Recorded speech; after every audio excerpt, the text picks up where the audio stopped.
The moon was already burning when the child found the broken transmitter. Her name was Lyra. She was 9 years old, small for her age, and covered in gray dust from the cracked ceiling above her. Around her, the emergency shelter shook again and again as the sky outside flashed white. Every flash meant another strike from orbit. The adults had stopped talking hours ago. Some prayed, some held their children, some only stared at the steel door, as if looking at it long enough could make it stronger. Lyra did not understand war. She did not understand why the Varnak Armada had come to her colony moon. She only knew that yesterday there had been gardens, school bells, and her mother laughing while fixing the water pipes. Now there was only fire. The shelter lights blinked. A woman cried out as dust fell from the roof. Somewhere outside, the ground split with a deep roar. "They are clearing the surface," an old man whispered. "They do not want prisoners." Lyra looked down at the transmitter in her hands. It was old, cracked, and almost dead. Her father had once told her it could send a signal beyond the moon if the sky was clear. But the sky was not clear. It was full of warships. Still, Lyra pressed the button. At first, nothing happened. Then a weak blue light flickered. Her voice trembled as she spoke. "Please, someone, anyone, we are still here." The signal broke into static. She tried again. "My name is Lyra. We are under the ground. Please help us."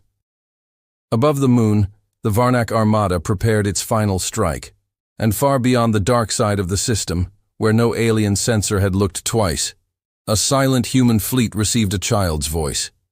For the first time in 6 hours, every human bridge went completely still. Admiral Mara Voss listened to the child's message 3 times. No one on the bridge moved. The human flagship, Horizon's Mercy, floated in total darkness behind the dead outer moon of the system. Around it, 72 human ships waited with engines cold, hull lights off, and weapons locked. They had not come to start a war. They had come because 3 days earlier, human scouts had found signs of forced movement. Refugee ships, burned stations, empty homes. The Varnak Armada was not just expanding territory, it was removing people. Mara stood with her hands behind her back, eyes fixed on the broken audio wave on the screen. "My name is Lyra. We are under the ground. Please help us." The bridge officer swallowed hard. "Admiral, the Armada has begun charging surface-clearing weapons. Impact in 11 minutes. Mara's face did not change, but her voice became colder. "Show me the shelter." A map appeared. One tiny heat pocket remained beneath the colony moon's northern plain. Almost 8,000 civilians were packed inside it. Children, families, the injured. The Varnak fleet was moving into firing formation above them. "Can we reach them before the strike?" Mara asked. The tactical officer hesitated. "Only if we reveal the full fleet." Everyone understood what that meant. Humanity had hidden its strength for years. The galaxy thought humans were careful, small, and afraid of larger empires. That lie had protected many worlds, but a child's voice had crossed the dark. Mara turned toward the main screen. "Then the lie ends today." One by one, human engines awakened in the black. Not loud, not bright, just a slow line of blue fire appearing where the enemy believed there was nothing.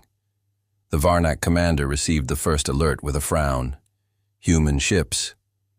Then more signals appeared, dozens, then hundreds of weapon locks. The Varnak Armada turned from the moon. For one breath, the whole battlefield seemed frozen.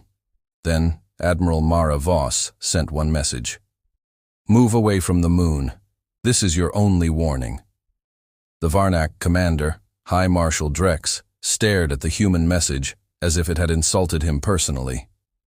Across his command deck, officers waited for his order. Outside the armored glass, the colony moon hung below them, cracked and burning. The human fleet now stood between the Armada and the surface, like a dark wall. Drex had fought 7 wars. He had broken 3 border alliances. He had watched whole systems surrender when his ships arrived. Humans did not frighten him. "They warn us," he said quietly. His second officer lowered his eyes. "Their formation is defensive, Marshal. They are shielding the moon." Drex gave a thin smile. "Then they have placed themselves in the kill path." The Varnak Armada began to spread. Its largest ships opened their forward cannons. Energy gathered inside long black barrels, bright enough to turn the bridge windows white. Below the surface, in the shelter, Lyra heard nothing from her transmitter. The blue light had gone dark again. She held it tightly anyway. "Did anyone hear me?" she whispered. No one answered. Then the ground stopped shaking. Not slowly. Not after one final blast. It simply stopped. The adults noticed first. Heads lifted. Breathing changed. Even the crying became quiet. Above them, the sky had become a battlefield. The Varnak opened fire. Their first volley crossed space like a storm of white spears. It should have cut through the human line and torn the moon apart behind it. But the human ships did not scatter. They moved together. Massive shield fields joined edge to edge, turning separate vessels into one shining wall. The enemy fire struck and spread across it in waves of burning light. On the human bridge, warning alarms screamed. Admiral Voss did not raise her voice. "Hold formation!"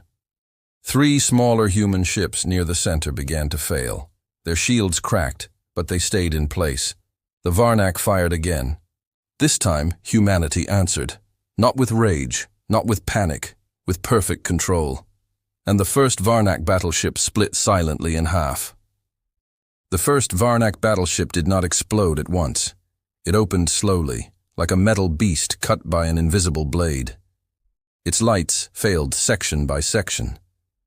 Then its engines burst, throwing blue fire into the dark. For the first time, High Marshal Drex did not speak. His officers looked at him, waiting for anger. But Drex only watched the human line. They had not fired many shots. That was the part that scared him. The human fleet was not wasting power. Every beam, every missile, every rail strike landed on engines, weapon cores, or command towers. They were not shooting like soldiers trapped in fear. They were operating like surgeons. "Break their center," Drex ordered. "All heavy ships forward." The Varnak Armada moved like a black tide. Hundreds of warships pushed toward the human shield wall. Behind them, the moon waited, helpless and wounded. Inside the shelter, dust fell again. But this time the sound was different. It was not the sound of death from above. It was deeper, heavier, like thunder passing through metal. One little boy began to cry. Lyra stood near the shelter door, still holding the dead transmitter. "My signal worked," she whispered. An older woman beside her looked down. "You don't know that." Lyra nodded slowly. "I do." Above the moon, 3 human destroyers burned out their engines to close a gap in the line. Their hulls shook under enemy fire, but they stayed. Admiral Voss watched their status turn red. "Can they retreat?" she asked. "No, Admiral." For a moment, her jaw tightened. Then she gave the order every officer feared. "Open the second line." Behind the shield wall, hidden ships moved forward. They were not large. They were old colony defense vessels, rescue carriers, mining haulers, and hospital ships refitted with armor. The galaxy had never counted them as warships, but humanity had. Their engines lit together, the Varnak sensors filled with impossible numbers. Drex stepped closer to the screen. "What are they?" The answer came too late. They were the fleet humanity had built for the day no one else came. The second human line did not look beautiful. Some ships had old paint. Some carried repair scars from mining accidents and pirate attacks. One hospital carrier still had a white rescue stripe across its side, now half covered by armor plates. To the Varnak, it looked like desperation. To humanity, it was memory. Every one of those ships had been built after a disaster no one came to stop.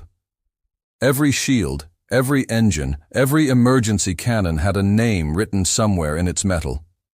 A lost colony, a burned station, a city that had waited too long for help.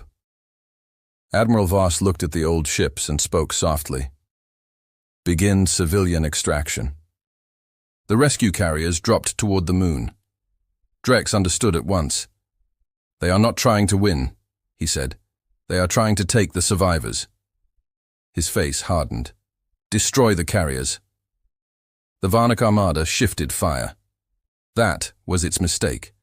The moment their guns turned away from the shield wall, the first human line opened gaps on purpose.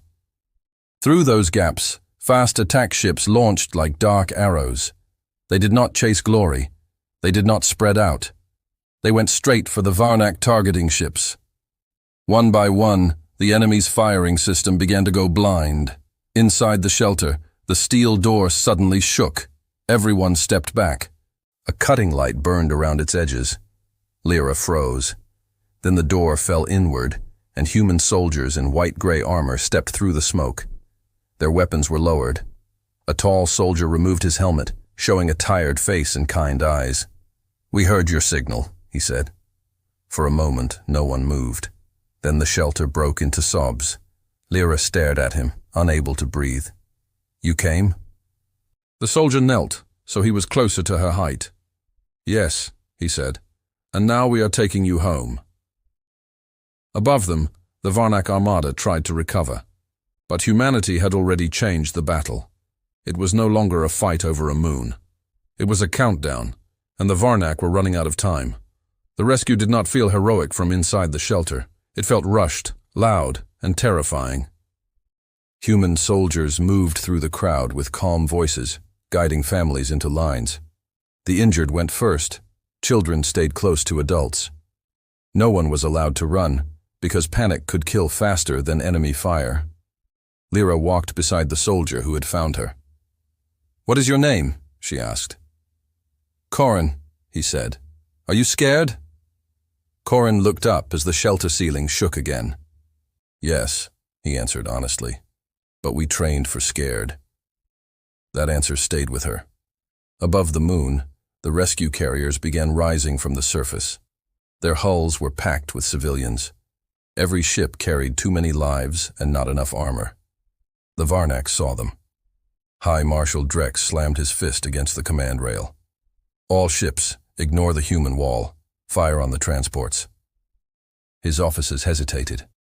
One of them whispered, "Marshal, those are civilians." Drex turned slowly. Then the humans should have left them underground. The order went out. Across the battlefield, Varnak cannons turned toward the rescue carriers. Admiral Voss saw it happen. Her face became still. "Mark every ship targeting the transports." Red lights appeared across the tactical screen. Almost half the enemy armada. The human tactical officer looked at her. "Admiral?" Mara did not answer at once. She watched the rescue carriers climb. She watched damaged human ships still holding the line. She watched the Varnak choose, with clear minds, to aim at children. Then she said, "No more warnings." The human fleet changed shape. The shield wall folded inward, not breaking but opening like a gate. Behind it, the old ships and warships linked targeting data into one clean stream. For 1 second, every human vessel fired together. Space turned white. The Varnak ships targeting the transports vanished first, not drifted, not retreated, vanished. The galaxy's listening stations recorded the blast. Then, across 1,000 worlds, every channel fell silent.